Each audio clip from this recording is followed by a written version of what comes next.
Dear students, ఈరోజు మనం అధ్యయనం చేస్తున్న ఓ ప్రత్యేకమైనటువంటి అంశం ఏంటంటే ఇండియన్ నేషనల్ కాంగ్రెస్. ఈ ఇండియన్ నేషనల్ కాంగ్రెస్కి భారత జాతీయోద్యమంలో గల ప్రాధాన్యతని మనం ఇప్పుడు తెలుసుకోవటంతో పాటు జాతీయ కాంగ్రెస్ ముఖ్యమైనటువంటి సమావేశాలు కొన్ని ఉన్నాయి. వాటి మీద రెగ్యులర్గా టీచర్ పోస్టులు కానీ, ఎస్ఐ కానిస్టేబుల్ కానీ, గ్రూప్ 2 కానీ, గ్రూప్ 1 కానీ, ఎనీ కాంపిటేటివ్ ఎగ్జామ్ హిస్టరీకి సంబంధించినటువంటి దాంట్లో వీటి గురించి 1-2 ప్రశ్నలు ఖచ్చితంగా ఉంటాయి. అవి ఏ టైపులో అడగటానికి అవకాశం ఉంటుంది, మనం అతి తక్కువ టైంలో రివిజన్ చేసుకోవటానికి ఉపయోగపడేటట్టుగా మీకు నేను అందిస్తాను. వీటిని ఖచ్చితంగా వినియోగించుకోవాలి. ఇకపోతే ఇంకో ముఖ్యమైన విషయం ఏంటంటే, ఇప్పటికే మన ఉపేంద్ర హిస్టరీ అకాడమీ యాప్ ద్వారా Indian history, AP history, Telangana ప్రాచీన చరిత్రకు సంబంధించినటువంటి యాప్ క్లాసుల్ని చాలామంది విద్యార్థులు తీసుకున్నారు. వీటిని చక్కగా నోట్స్ రాసుకొని రేపు ఏ ఉద్యోగాన్ని అయితే సంపాదించాలని మీరు లక్ష్యంగా పెట్టుకున్నారో ఆ లక్ష్యానికి మన యాప్ క్లాసులు ఖచ్చితంగా ఉపయోగపడతాయి. మిగతా విద్యార్థి మిత్రులు కూడా ఈ అవకాశాన్ని వినియోగించుకోవాలని కోరుకుంటున్నా. ఇకపోతే ఈ టాపిక్లోకి వచ్చినట్టయితే, ఇండియన్ నేషనల్ కాంగ్రెస్ 1857లో ప్రథమ భారత స్వాతంత్ర సంగ్రామం, దాన్నే మనం సిపాయిల తిరుగుబాటు అనే పేరుతో పిలుస్తాం. సిపాయిల తిరుగుబాటుకు ముందు బ్రిటిష్ వాళ్ళ పరిపాలన ఇండియాలో ఒక రకంగా ఉండేది. సిపాయిల తిరుగుబాటు తర్వాత భారతదేశంలో బ్రిటిష్ వాళ్ళ పరిపాలన ఒక రకంగా ఉన్నది. 1857 సిపాయిల తిరుగుబాటు వరకు ఈ దేశం నుంచి రా మెటీరియల్ని, అదేవిధంగా దేశ సంపదని మొత్తాన్ని కూడా వాళ్ళు ఇంగ్లాండ్కు తరలించి అక్కడ అద్భుతాలు సృష్టించాలని చెప్పి బ్రిటిష్ ఈస్ట్ ఇండియా కంపెనీ అనే ఒక ప్రైవేటు సంస్థ తన గుత్తాధిపత్యంతో భారతదేశ ప్రజలపైన లేనిపోని దోపిడీ చేసింది.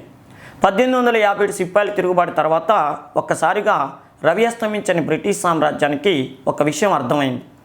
ఎక్కువగా వీళ్ళని మనం వ్యతిరేకిస్తే, ఎక్కువగా వీళ్ళని అసంతృప్తికి గురి చేస్తే భవిష్యత్తులో వచ్చేటటువంటి అతిపెద్ద పోరాటాన్ని మనం అడ్డుకట్ట వేయలేం. అందుకని కొద్దిగా జాగ్రత్త పడి ఈ దేశాన్ని పరిపాలన చేసుకుంటే ఎప్పటికీ కూడా భారతదేశం అనే ఒక స్వర్ణ సంపద మన గుప్పెట్లో పెట్టుకోవచ్చు అనేటువంటి ఆలోచన బ్రిటిష్ వాళ్ళకి సిపాయిల తిరుగుబాటు అనే ఒక పెద్ద దెబ్బతో అర్థమైంది. ఆ దెబ్బ నుంచి కోలుకున్నటువంటి బ్రిటిష్ వాళ్ళు వాళ్ళ పరిపాలనా సంస్కరణని కొద్దిగా మెరుగుపరుచుకోవటం ప్రారంభించారు.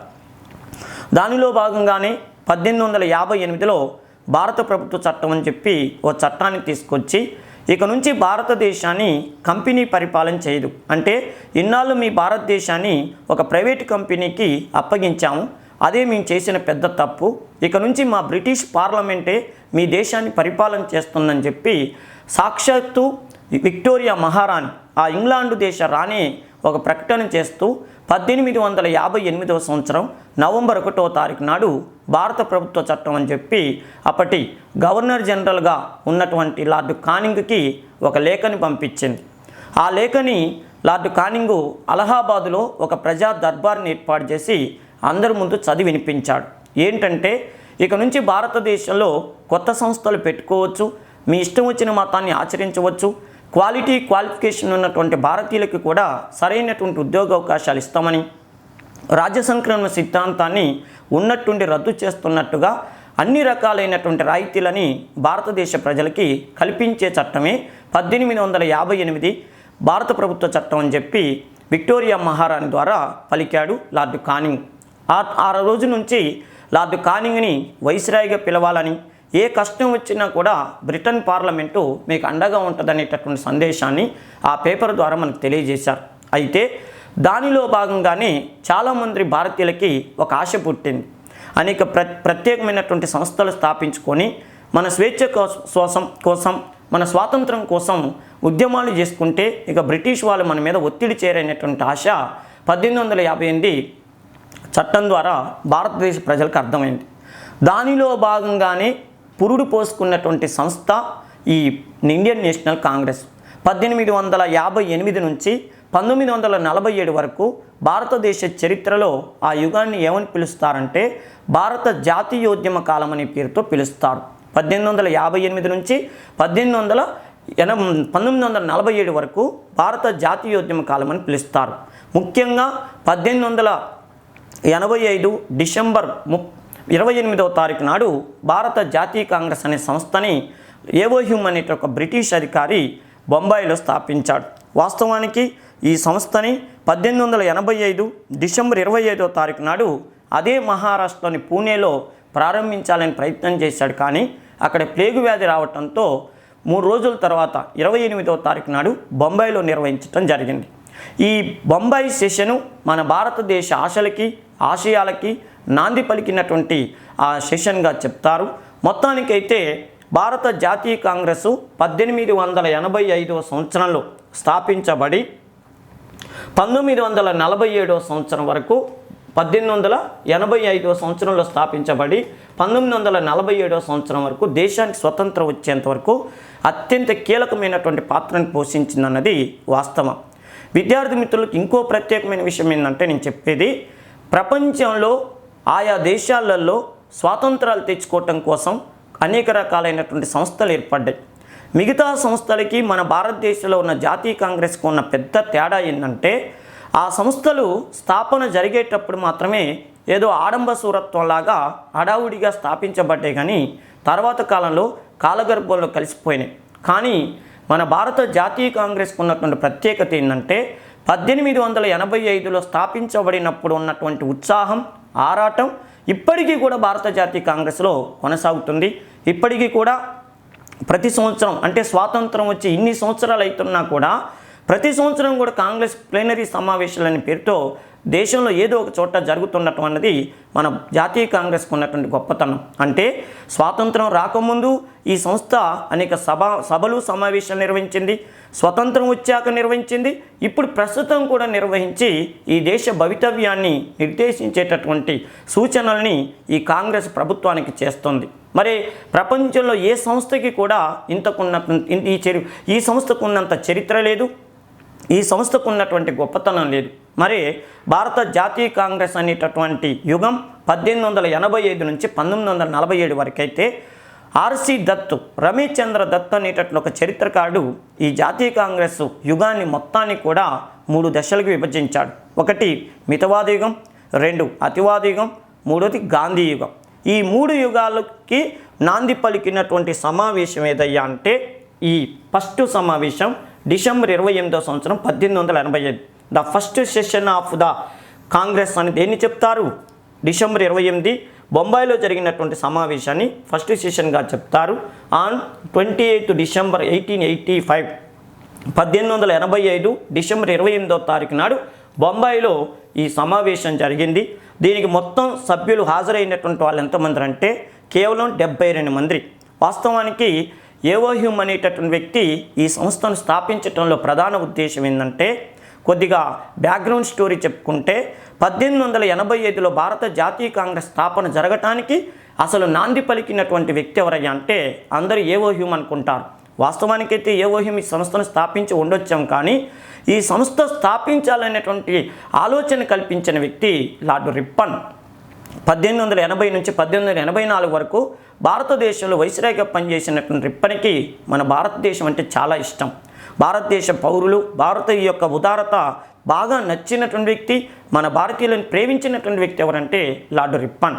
రిప్పన్ భారతదేశంలో వర్క్ చేసింది కేవలం 4 సంవత్సరాలైనప్పటికీ కూడా అప్పటి వరకు కూడా భారతదేశ ప్రజలు పడుతున్నటువంటి ఆవేదనని, అసంతృప్తిని అర్థం చేసుకొని ఎన్నో సంస్కరణలు తీసుకొచ్చాడు. హంటర్ కమిటీ వేసి విద్యా సంస్కరణలు చేపించాడు. అదేవిధంగా ప్రత్యేకమైన విషయం ఏంటంటే స్థానిక సంస్థలకి అభివృద్ధి కోసం గ్రాంట్లు మంజూరు చేసి స్థానిక స్వపరిపాలన పితామహుడని బిరుదు పొందాడు. మొదటి పారిశ్రామిక తీర్మానం అని చెప్పించి ఇండస్ట్రియల్ యాక్ట్ ద్వారా పరిశ్రమల్లో పనిచేసే కార్మికులకు సరైనటువంటి జీతాలు వచ్చేటట్టు చేశాడు.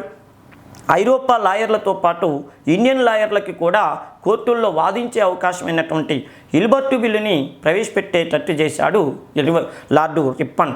అందువలనే రిప్పన్ని మన భారతదేశ ప్రజలు చిరకాలం గుర్తుంచుకుంటారు. అలాంటి కార్యక్రమాల్లో ఒకటి రిప్పన్ చేసిన పని ఏంటంటే కలకత్తా యూనివర్సిటీ వార్షికోత్సవం జరుగుతున్నప్పుడు ఆ స్టేజీ మీద సురేంద్రనాథ్ బెనర్జీ ఉన్నాడు, ఏవో హ్యూమ్ ఉన్నాడు. వీళ్ళని ఉద్దేశించి ఏమని చెప్పిందంటే, నేను ఈ మధ్యకాలంలో పేపర్లో చదువుతున్నాను ఏంటంటే కొంతమంది బొంబాయి అసోసియేషన్ అని పెట్టారు, కొంతమంది మద్రాస్ అసోసియేషన్ అని పెట్టారు, కొంతమంది పూణే అసోసియేషన్ అని పెట్టారు. వాళ్ళందరూ పెడుతున్న సంస్థలు చూస్తుంటే నా పూణే బాగుపడాలి, నా బొంబాయి బాగుపడాలి, నా కలకత్తా బాగుపడాలి అంటున్నారు, కానీ ఈ దేశం బాగుపడాలనేటువంటి ఆలోచన అందరికీ ఉన్నట్టు కనిపించట్లేదు. ఓ పని చేయండి, నా బొంబాయి, నా కలకత్తా, నా మద్రాస్ అనే బదులు నా ఇండియా బాగుపడాలనేటువంటి ఆలోచనతో అందరినీ సమీకరణ చేసి ఒక అద్భుతమైనటువంటి సంస్థని కనుక స్థాపిస్తే అతి త్వరలో మీ దేశానికి స్వాతంత్రం వస్తుందని చెప్పి ఆ కలకత్తా యూనివర్సిటీ వేడుకలు జరుగుతున్నప్పుడు మన సురేంద్రనాథ్ బెనర్జీకి అర్థం కావాలని చెప్పి ఇండైరెక్ట్గా ఆయన చెప్పాడు. అంటే ఓ సురేంద్ర, నువ్వు అప్పటికే 1876లో ఇండియన్ అసోసియేషన్ అనే సంస్థను స్థాపించావు. నువ్వు స్థాపించినటువంటి ఇండియన్ అసోసియేషన్ అనే సంస్థ కేవలం మన కలకత్తా, బెంగాల్ వరకే పరిమితమైంది. నీలాంటి టాలెంటెడ్ పర్సను ఆ ఇండియన్ అసోసియేషన్ని దేశం మొత్తం వ్యాప్తి చేయరా నాయన, దానికోసం నువ్వు ఒక ప్రత్యేకమైనటువంటి సంస్థను స్థాపించరా బాబు అని చెప్తే మన సురేంద్రనాథ్ బెనర్జీకి అది అర్థం కాలేదు. అది ఎవరికి అర్థమైందంటే ఏవోహింకి అర్థమైంది. ఏవోహిమ్మటి ఏం చేశాడు, ఆ సంస్థని నాకంటే ముందు సురేంద్రనాథ్ బెనర్జీ పెడితే ఆయనకి గొప్ప పేరు వస్తుందని చెప్పి ఏవోహిమ్ వెంటనే ఇంగ్లాండ్ వెళ్ళాడు. విక్టోరియా మహారాణిని కలిసి, అమ్మా మన రిప్పను సురేంద్రనాథ్ బెనర్జీని అనవసరంగా రెచ్చగొడుతున్నాడు, ఒక సంస్థను స్థాపించమని చెప్తున్నాడు. ఆ సంస్థని ఆయన కంటే ముందు నేను స్థాపిస్తే అద్భుతమైన పేరు వస్తుంది, ఏదైనా కష్టకాలంలో ఉంటే నేను మీకు ముందే సలహాలు ఇస్తుంటా, అతి త్వరలో ఒక పెద్ద తిరుగుబాట్లు రాబోతున్నాయని నేను ముందే మీకు చెప్తే భవిష్యత్తులో ఆ తిరుగుబాట్లు రాకుండా మీరు కంట్రోల్ చేస్తారు. అదే సురేంద్రనాథ్ బెనర్జీకి ఒక సంస్థ పెడితే ఆయన మన మాట విన్నాడు. ఎంత కాదనుకున్నా నేను మీ వాడిని, ఇంగ్లాండ్ వాడిని, కాకపోతే నాకు భారతదేశంలో కొంత మంచి పేరుంది, దాన్ని ఉపయోగించుకొని అక్కడ సంస్థను పెట్టి వాళ్ళందరినీ నా దగ్గర పెట్టుకుంటా, మీకు నేను సపోర్ట్ ఇస్తాను అని చెప్పి ఆమెకి చెప్పటం, ఆమె నీ ఇష్టం వచ్చినప్పుడు చేయబో అని చెప్పటం. మొత్తానికి ఇదంతా జరిగేసరికల్లా 1885 సంవత్సరం అయింది. ఆ సమయానికి రిప్పన్ వెళ్ళిపోయాడు. లార్డ్ డప్రిన్ అనేవాడు ఇండియాలో వైస్రాయ్గా పనిచేస్తుండు. లార్డ్ డప్రిన్ పర్మిషన్ తీసుకొని 1885 సంవత్సరం డిసెంబర్ 25వ తారీఖు నాడు పూణేలో ఫస్ట్ సారిగా ఈ కాంగ్రెస్ మీటింగ్ని పెట్టాలనుకున్నాడు. ఆ టైంకి ఆయన పేపర్లో వార్త వేశాడు, ఎవరైనా ఇంట్రెస్ట్ ఉన్న వాళ్ళు ఈ సంస్థలో జాయిన్ కావాలనుకుంటే పలానా రోజున సమావేశం ఉంది, రమ్మని చెప్పాడు. విద్యావంతులు, మేధావులు, ఓకేనా, సంఘ సంస్కర్తలు ఎవరైనా రావచ్చు అని చెప్పాడు. మొత్తానికైతే ఇంకా 3 రోజుల్లో సమావేశం ప్రారంభమవుతుందనగా అక్కడ ప్లేగు వ్యాధి రావడంతో అత్యవసరంగా దీన్ని బాంబేకి మార్చడం జరిగింది. ఏదేమైనా కూడా భారత జాతీయ కాంగ్రెస్ అనేటటువంటి సంస్థ ఏర్పాటుని బ్రిటిష్ వారికి ఒక రక్షణ కవాట సిద్ధాంతంగా చెప్తారు. అర్థమైనా, రేపు ఎగ్జామ్లు అడుగుతాడు, ఈ క్రింది సంస్థల్లో ఏ సంస్థని బ్రిటిష్ వారి రక్షణ కవాట సిద్ధాంతంగా చెప్తారంటే భారత జాతీయ కాంగ్రెస్ని బ్రిటిష్ వారి రక్షణ కవాట సిద్ధాంతంగా చెప్తారు. ఎందుకంటే బ్రిటిష్ వారికి ఏ కష్టం వచ్చినా కూడా ఆ కష్టాన్ని కాంపౌండ్ వాళ్ళు దాటకుండా చూడటం కోసం ఏర్పడిన సంస్థే ఈ ఐఎన్సి సంస్థ అని చెప్తారు. ఒక్క మాటలో చెప్పాలంటే సోది లేకుండా. కాకపోతే దాన్ని భారత స్వాతంత్ర పోరాటం కోసం అదని ఇదని చెప్పి అందరూ చెప్తారు, కానీ బ్రిటిష్ వాళ్ళకి భవిష్యత్తులో ఎలాంటి అసంతృప్తి అంటే తిరుగుబాట్లు రాకుండా, బ్రిటిష్ వాళ్ళ మీద తిరుగుబాటు రాకుండా భారతదేశంలో ఉన్న మేధావులందరినీ కంట్రోల్ చేసి మీరు ఏం కోరుకుంటారో చెప్పండి, అలాంటివి మేము బ్రిటిష్ ప్రభుత్వం చేత చేపిస్తాం, భవిష్యత్తులో మీరు ప్రజల దగ్గర నుంచి ఉద్యమాలు తేనీయకుండా చూడండి అని చెప్పి వీళ్ళని దువ్వటం కోసం, కాకాపట్టడం కోసం పెట్టిన సంస్థే మొదట్లో భారత జాతీయ కాంగ్రెస్. అర్థమైంది కదా. అందుకని ఏవోహిం పెట్టిన ఈ సంస్థని బ్రిటిష్ వారి రక్షణ కవాట సిద్ధాంతంగా చెప్తారు. ఇంకొక విషయం ఏంటంటే 1857 లాంటి సిపాయిల తిరుగుబాటు లాంటి తిరుగుబాటు భవిష్యత్తులో రాకుండా ఉండాలి, ఈ మేధావులకి బిస్కెట్లు వేసి వాళ్ళు మన మాట వినేటట్టు చేస్తే భవిష్యత్తులో ఇంకా తిరుగుబాట్లే రాకుండా ఉంటాయనేటట్టు ఒక పెద్ద విజన్తో బ్రిటిష్ వాళ్ళు తలపెట్టినటువంటి స్థాపనే ఈ భారత జాతీయ కాంగ్రెస్ అని చెప్తారు. అయితే ఇక్కడ ఎగ్జామ్ పాయింట్ ఆఫ్లో గుర్తుపెట్టుకోవాల్సిన విషయం ఏంటంటే ఈ సంస్థ స్థాపించినప్పుడు డప్రిన్ ఉన్నాడు, ఈ సంస్థని స్థాపించమని సలహా ఇచ్చిన వ్యక్తి రిప్పను, ఈ సంస్థ స్థాపించినటువంటి ఏవోహ్యూము, అదేవిధంగా ఈ సంస్థ స్థాపించినప్పుడు రాణి విక్టోరియా మహారాణి, ఓకేనా. ఇంకో ముఖ్యమైన విషయం ఏంటంటే ఈ సంస్థకి ఫస్ట్ మీటింగ్ పెట్టాలనుకుంది పూణేలో, తర్వాత కాలంలో ఎక్కడికి మార్చారంటే బాంబేకి మార్చడం జరిగింది. 25 డిసెంబర్ 1885లో ఇది పూణేలో పెట్టాలనుకుంటే ప్లేగు వ్యాధి కారణంగా 28 డిసెంబర్ 1885 సంవత్సరంలో నిర్వహించారు. మొత్తం 72 మంది ప్రతినిధులు హాజరయ్యారు. వాస్తవానికి దీని అసలు పేరు INU, ఇండియన్ నేషనల్ కాంగ్రెస్ అనేటటువంటిది దీని అసలు పేరు. INU అనేటటువంటి దీని అసలు పేరు. అయితే విషయం ఏందయ్యా అంటే ఐఎన్యు అని పేరు పెట్టా, దీనికి అందరూ రావాలని ఆ పేపర్లో ప్రకటించాడు. ఒక్కడికి మాత్రం ఇంటికి వెళ్ళి అడిగాడు, గురువుగారు మీరు ఖచ్చితంగా ఈ మీటింగ్కి రావాలి, అందరికీ నేను పేపర్ ప్రకటన చేశాను, మీకు మాత్రం నేను డైరెక్ట్గా చెప్తున్నానని చెప్పాడు. ఏవోహుం ఆయన ఎవరయ్యా అంటే దాదాబాయి నౌరోజీ. దాదాబాయి నౌరోజీ గారు ఏవో హ్యూమ్కి, అలైన్ యాక్టివిస్ట్ హ్యూమ్కి రాజకీయ గురువు. అందుకని గురువుగారు మీ దగ్గరికి నేను స్వయంగా వచ్చి పిలుస్తున్నాను, ఖచ్చితంగా సమావేశానికి రమ్మని చెప్పాడు. సరే వస్తానన్నాడు. సీన్ కట్ చేస్తే 28వ తారీఖు 72 మంది ప్రతినిధులతో అద్భుతంగా సమావేశం జరుగుతుంది. దాదాబాయి నౌరోజీ ఆ కార్యక్రమానికి వచ్చారు. వచ్చాక ఒక్కసారి పరిస్థితి చూస్తే ఐఎన్యు అని ఉంది. ఎమ్మటే ఏవో హ్యూమ్ పిలిచాడు. హ్యూమ్ ఏంటి ఐఎన్యు అంటే ఏంటి అన్నాడు. ఇండియన్ నేషనల్ యూనియన్ సార్ అన్నాడు. ఇండియన్ నేషనల్ యూనియన్ అని అంటే కొద్దిగా సాఫ్ట్గా ఉంది కదా అన్నాడు. ఏమైంది సార్ అండు. ఎందులో మజా లేదబ్బా, అంతా సాఫ్ట్గా ఏం బాబు అంటే రాంబాబు అన్నట్టుంది, దీన్ని కొద్దిగా మారుద్దాం అనుకుంటాను, నీకేమైనా అభ్యంతరం అన్నాడు. ఓసారు మీరు నా గురువు గారు, మీరు ఏం చెప్పినా నేను వింటా, ఏం చేస్తారో చెప్పండి అంటే ఏం లేదు, ఈ ఐని అంతే ఉంచుతా, ఎన్ అంతే ఉంచుతా, యూని కొద్దిగా తిప్పుతా, నీకేమైనా అభ్యంతరం అన్నాడు. యూని తిప్పడం ఇది సార్ అండు. ఈ యూని ఇటు చేస్తా, దీన్ని చేసేసి దీన్ని ఇటు మారుతా అన్నాడు. అంటే ఇండియన్ నేషనల్ కాంగ్రెస్. కాంగ్రెస్ అంటే చూడు ఎంత బలంగా ఉందో, పర్ఫెక్ట్గా ఉంది. మహేష్ అన్నట్టు లేదు, అవునా కాదా? ఏం బాబు అంటే రాంబాబు అన్నట్టు కాకుండా మహేష్ అంటే ఏంటంటే ఒక అమ్మాయి సినిమాలో అంటదిగా అట్టుందని చెప్పి అద్భుతంగా ఉంది, ఇట్లా పెడదాం అన్నాడు. సార్ కాంగ్రెస్ అంటే అర్థం ఏందన్నాడు. మరి కాంగ్రెస్ అంటే కాంగ్రెస్ పార్టీ కదరా నాయన, అటు కాంగ్రెస్ పార్టీ అని ఇక కాంగ్రెస్ అన్న ప్రతిదీ కాంగ్రెస్ అంటే ఆ పార్టీ అని కాదు. విషయం ఏంటంటే కొంతమంది వ్యక్తులందరూ ఒక చోట సమావేశం అయితే కామ్రేడ్స్ అంటే యూనిటీ, కాంగ్రెస్ అంటే కలయిక అని పిలుస్తారు.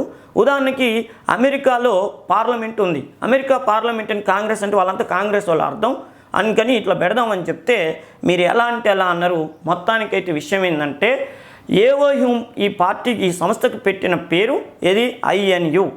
ఐఎన్యును ఐఎన్సీగా మార్చిన వ్యక్తి ఎవరయ్యా అంటే దాదాబాయి నౌరోజీ. ఓకే కదా. ఇక చూడండి 85 డిసెంబర్ 28 72 మంది ప్రతినిధులు హాజరయ్యారు. సోషల్ రిఫార్మర్సు, జర్నలిస్టులు అండ్ లాయర్సు.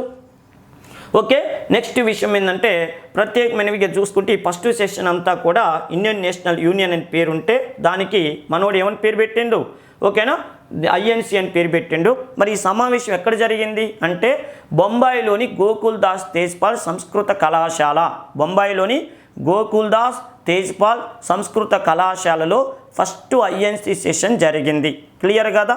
ఇంకో విషయం మళ్ళీ చెప్తున్నా, ప్రపంచంలో ఏ దేశంలో కూడా ఒక సంస్థ ఇంత లాంగ్ టర్ముగా ఉండటం అనేది జరగలేదు. అది ఆ గొప్పతనం మన భారతదేశానికి దక్కింది. అది కూడా ఇండియన్ నేషనల్ కాంగ్రెస్కి దక్కింది. స్వతంత్రం ముందు స్వతంత్రం తర్వాత ఉన్నటువంటి సంస్థగా దీన్ని చెప్తారు. ఇకపోతే ఐఎన్సీలో ఇంపార్టెంట్ సెషన్స్ ఏమిటి సార్, వాటి మీద బాగా వేటి మీద ఎక్కువగా దృష్టి పెట్టాలి సార్ అంటే ఇక చూడండి 1885వ సంవత్సరంలో భారత జాతీయ కాంగ్రెస్, ఇది ఫస్ట్ సెషన్. దీని గురించి ఎగ్జామ్ పాయింట్ ఆఫ్లో ఏమని అడుగుతాడు. తొలి రోజు సమావేశం జరిగింది 1885వ సంవత్సరం డిసెంబర్ 28వ తారీఖు. 28, 29, 30, 31 4 రోజులు జరిగింది. ఈ 4 రోజుల సమావేశంలో అధ్యక్షుడిగా ఎవరిని ఎన్నుకోవాలని డిసైడ్ చేశారంటే దీనికి డబ్ల్యూసి బెనర్జీ. వాస్తవానికైతే ఇక్కడ రీ అనేటటువంటి వ్యక్తిని నియమించాలని ప్రయత్నం చేశారు. రీ అనే వ్యక్తిని, బ్రిటిష్ అధికారిని. అప్పుడు డప్రిన్ అడ్డుపడ్డాడు. వైస్రాయిగా ఉన్న డప్రిన్ అడ్డుపడ్డాడు. ఎందుకంటే సంస్థ పెట్టినప్పుడు వైస్రాయి బ్రిటిష్ వాడే, సంస్థ స్థాపించిన ఏవో హ్యూమ్ బ్రిటిష్ వాడే, దీనికి అధ్యక్షులు కూడా బ్రిటిష్ వాళ్ళే. అయితే బ్రిటిష్ వాళ్ళే పెట్టుకున్నారు, బ్రిటిష్ వాళ్ళే అధ్యక్షులు అవుతారని విమర్శ వస్తుంది. అందుకని ఒక పని చేద్దాం, భారతీయుడిని దీనికి అధ్యక్షుడిగా పెడదామని చెప్తే డబ్ల్యూసి బెనర్జీ అనేటటువంటి వ్యక్తిని ఈ ఫస్ట్ సెషన్కి అధ్యక్షుడిగా పెట్టడం జరిగింది. బాగా గుర్తుపెట్టుకోండి, పసిపాపలాగా ఉన్నటువంటి కాంగ్రెస్ పార్టీని పడుచు అమ్మాయిగా తీర్చిదిద్దినటువంటి వ్యక్తి ఎవరయ్యా అంటే డబ్ల్యూసి బెనర్జీ. ఎందుకంటే ఈ డైలాగ్ ఎందుకు కొడుతున్నానంటే పసిపాపలాగున్న కాంగ్రెస్ని పడుచు అమ్మాయిగా తీర్చిదిద్దింది ఇతనని చెప్తారు. ఎందుకంటే ఫస్ట్ సెషన్కి అందరూ వచ్చారు, హడావుడి చేశారు, 9 తీర్మానాలు చేశారు, 300 రూపాయలు ఖర్చు పెట్టారు. The God save the king అనే అద్భుతమైన పాట ఎస్పి బాలసుబ్రహ్మణ్యం పాడినట్టు పాడిపోయారు. రూపాయి ఇవ్వకుండా అందరూ జారుకున్నారు. కానీ తాను బెంగాల్లో లైబ్రరీ అధికారిగా పనిచేస్తూ వచ్చిన జీతాన్ని వచ్చినట్టు ఇంటికి కూడా తీసుకోకుండా కాంగ్రెస్ పార్టీ ఆఫీసులో ఇచ్చి కాంగ్రెస్ పార్టీకి బతుకు తెరువు ఇచ్చినటువంటి మహానుభావుడు ఎవరంటే డబ్ల్యూసీ బెనర్జీ. అందుకనే ఆయన్ని పసిపాపలాగా ఉన్న కాంగ్రెస్ని పడుచు అమ్మాయిలుగా తీర్చిదిద్దిన వ్యక్తి అని చెప్తారు. ఓకేనా. 9 తీర్మానాలు, 300 రూపాయల ఖర్చు, the God save the king అనేటటువంటి పాటను గుర్తుపెట్టుకోండి. ఓకేనా నాన్న. 72 మంది ప్రతినిధులు గుర్తుపెట్టుకోండి. బాంబే సెషన్. తర్వాత చూడండి, సూరత్ కాంగ్రెస్ సమావేశం 1907. ఈ కాంగ్రెస్కు సమావేశం ప్రత్యేకత ఏంటంటే రాష్ బిహారీ ఘోష్ అనేటువంటి వ్యక్తి ఈ కాంగ్రెస్కి అధ్యక్షత వహించాడు. ఒక ముఖ్యమైన విషయం ఏంటంటే ఇప్పటికే వందే మాతర ఉద్యమం భారతదేశం మొత్తం దుమ్ము లేసిపోతుంది. 1905లో వందే మాతర ఉద్యమం స్టార్ట్ అయితే 1907వ సంవత్సరం నాటికి దేశం మొత్తం కూడా బ్రిటిష్ వాళ్ళకి చెవులకి సిల్లులు పడేటట్టుగా దుమ్ము లేసిపోతుంది ఆ ఉద్యమం. ఈ సమయంలో మితవాదులు అతివాదులు అని చెప్పి గొడవలు అవుతున్నాయి. ఈ సమావేశంలోనే భారత జాతీయ కాంగ్రెస్ మితవాదులుగా అతివాదులుగా విడిపోయింది. ఆ సమావేశానికి అధ్యక్షత వహించిన వ్యక్తిగా మన రాష్ బిహారీ ఘోష్ అనేటువంటి వ్యక్తిని చెప్తారు. బాగా గుర్తుపెట్టుకోండి. సూరత్ సమావేశం 1907 ప్రత్యేకత ఏంటంటే జాతీయ కాంగ్రెస్ మితవాదులుగా అతివాదులుగా తొలిసారిగా అధికారికంగా విడిపోయినటువంటి సమావేశంగా చెప్తారు. నెక్స్ట్ 1916 లక్నో కాంగ్రెస్ సమావేశం. ఈ సమావేశానికి ఉన్నటువంటి ప్రత్యేకత ఏంటంటే 1907వ సంవత్సరంలో మితవాదులుగా అతివాదులుగా విడిపోయినటువంటి కాంగ్రెస్ మళ్ళీ ఒకటిగా కలిసినటువంటి సమావేశం ఏదంటే 1916వ సంవత్సరం లక్నో కాంగ్రెస్ సమావేశం. ఏసీ మజుందార్, అంబికా చరణ్ మజుందార్ అనేటువంటి వ్యక్తి దీనికి అధ్యక్షుడిగా ఉన్నారు. ఓ ముఖ్యమైన విషయం ఏంటంటే ప్రత్యేకమైన విషయం ఏంటంటే బాలగంగాధర్ తిలక్, అనిబీసెంట్ కృషి ఫలితంగానే ఈ సమావేశంలో మితవాదులు అతివాదులతో పాటు కాంగ్రెస్లో ముస్లిం లీగ్ అనేటటువంటి వాళ్ళు కూడా వచ్చి కూర్చోవటం జరిగినటువంటి ఫస్ట్ సమావేశంగా ఈ లక్నో కాంగ్రెస్ సమావేశం చెప్తారు. ఈ సమావేశంలోనే మన బాలగంగాధర్ తిలక్ స్వరాజ్యం నా జన్మ హక్కు, దాన్ని సాధించి తీరుతానని చెప్పి అద్భుతమైనటువంటి డైలాగ్ కొట్టిండు. ఒక్క డైలాగుతో మితవాదులు అతివాదులకు అందరికీ కూడా స్వతంత్రం తీసుకొస్తామనేటటువంటి ఆత్మవిశ్వాసం 1000 రెట్లు అయింది. మొత్తానికి ఈ సమావేశానికి ఉన్న ఇంకో ప్రత్యేకత ఏంటంటే మహాత్మా గాంధీ భారతదేశానికి శాశ్వతంగా వచ్చిన తర్వాత పాల్గొన్న మొట్టమొదటి సమావేశంగా దేన్ని చెప్తారంటే లక్నో కాంగ్రెస్ సమావేశాన్ని చెప్తారు. ఇకపోతే 1929 లాహోర్. ఈ సమావేశానికి ఉన్న ప్రత్యేకత ఏంటంటే భారత జాతీయ కాంగ్రెస్ అధికారికంగా పూర్ణ స్వరాజ్య తీర్మానం రావి నది ఒడ్డున లాహోర్లో యంగ్ డైనమిక్ నూనుగు మీసాల వయసులో మన జవహర్లాల్ నెహ్రూ జవహర్లాల్ నెహ్రూ ఆ రావి నది ఒడ్డున గంభీరమైనటువంటి ఉపన్యాసం ఇస్తే భారతదేశానికి బ్రిటిష్ వాడేవాడు స్వాతంత్రం ఇవ్వడానికి ఆల్రెడీ మాకు స్వాతంత్రం వచ్చింది. ప్రతి సంవత్సరం జనవరి 26వ తారీఖు నుంచి ఇక నుంచి జాతీయ పతాకాన్ని ఎగరేసుకుంటాం, మా దేశానికి స్వతంత్రం వచ్చినట్టుగా ప్రకటించుకుంటున్నామని చెప్పి పూర్ణ స్వరాజ్య తీర్మానాన్ని చేపట్టినటువంటి సమావేశంగా దేన్ని చెప్తారంటే లాహోర్ కాంగ్రెస్ సమావేశం. క్లియర్ కదా. ఇకపోతే 1931 కరాచీ కాంగ్రెస్ సమావేశం. దానికి సర్దార్ వల్లభాయ్ పటేల్ గారు అధ్యక్షత వహించారు. ఈ సమావేశానికి ఉన్న ప్రత్యేకత ఏంటంటే 1931వ సంవత్సరం మార్చి 5వ తారీఖు నాడు గాంధీకి లార్డ్ ఇర్విన్కి మధ్య ఒప్పందం జరిగింది. ఏం ఒప్పందం అంటే గాంధీ ఉప్పు సత్యాగ్రోద్యమాన్ని ఆపి 2వ రౌండ్ టేబుల్ సమావేశానికి కాంగ్రెస్ తరపున వెళ్ళేటట్టు ఒప్పందం కుదిరింది. దానికి ఇర్విన్ ఇచ్చిన మాట ఏంటంటే అప్పటి వరకు కూడా బ్రిటిష్ వాళ్ళు బంధించినటువంటి రాజకీయ ఖైదీలందరినీ కూడా విడుదల చేసేటట్టుగా ఒప్పందం కుదిరింది. దీనివల్ల గాంధీ గారికి ఇర్విన్కి మధ్య జరిగినటువంటి ఒప్పందాన్ని కాంగ్రెస్ అధికారికంగా ఆమోద ముద్ర వేసినటువంటి సమావేశంగా దీన్ని చెప్తారు. ఇది 1931వ సంవత్సరం మార్చి 29వ తారీఖు నాడు ఈ సమావేశం జరిగింది. 1931 మార్చి 29వ తారీఖు నాడు కరాచీ కాంగ్రెస్ సమావేశం. ఇది ప్రత్యేక సమావేశం. 1931 కరాచీ కాంగ్రెస్ సమావేశం ప్రత్యేక సమావేశం. ఎందుకు ప్రత్యేక సమావేశం అంటే ఎప్పుడైనా కూడా కాంగ్రెస్కి వార్షిక సమావేశం అంటేనేమో ఆ కాంగ్రెస్ పుట్టిన తేదీ అయినటువంటి డిసెంబర్ 28వ తారీఖు జరిగితే దాన్ని వార్షిక సమావేశం అంటారు. ప్రత్యేక సమావేశం అంటే ఏదైనా సందర్భాన్ని పురస్కరించుకొని అత్యవసర సమావేశాన్ని దాన్ని ప్రత్యేక సమావేశం అంటారు. 1931 మార్చి 5వ తారీఖు నాడు గాంధీకి ఇర్విన్కి ఒప్పందం జరిగింది కాబట్టి ఆ ఒప్పందాన్ని కాంగ్రెస్ ఆమోదించటం కోసం జరిపిన అత్యవసర సమావేశాన్ని ఈ కరాచీ కాంగ్రెస్ సమావేశం అని చెప్తారు. ఈ సమావేశం ప్రత్యేకత ఏంది? 1931 మార్చి 29వ తారీఖు నాడు గాంధీ ఇర్విన్ ఒప్పందాన్ని జాతీయ కాంగ్రెస్ స్టాంప్ వేయటానికి ఆమోద ముద్ర వేయటానికి జరిగిన సమావేశంగా దీన్ని చెప్తారు. ఓకే కదా, ఇది కరాచీ కాంగ్రెస్. ఇప్పుడు మొత్తానికైతే బాంబే సమావేశం గురించి, సూరత్ సమావేశం గురించి, ఇప్పుడు ఇక్కడ చెప్పుకున్నటువంటి 4 సమావేశాల్లో మీరు ఏ పోటీ పరీక్ష అయినా రాయండి, ఇవి లేకుండా క్వశ్చన్ పేపర్ అనేది ఉండదు. అర్థమైందా? నేను చెప్పినటువంటి పై గుర్తుపెట్టుకున్నా చాలు. మిగతా ఇంకా డెప్త్గా క్లాస్ కావాలనుకుంటే మన ఉపేంద్ర హిస్టరీ అకాడమీ యాప్ని మీరు డౌన్లోడ్ చేసుకొని ఇండియన్ హిస్టరీకి సంబంధించినటువంటి క్లాసుని పొందండి. రాబోయే ప్రతి పోటీ పరీక్షలకి సరైనటువంటి సమాధానాలు కావాలనుకుంటే మన యాప్ ద్వారా మీరు పొందవచ్చు.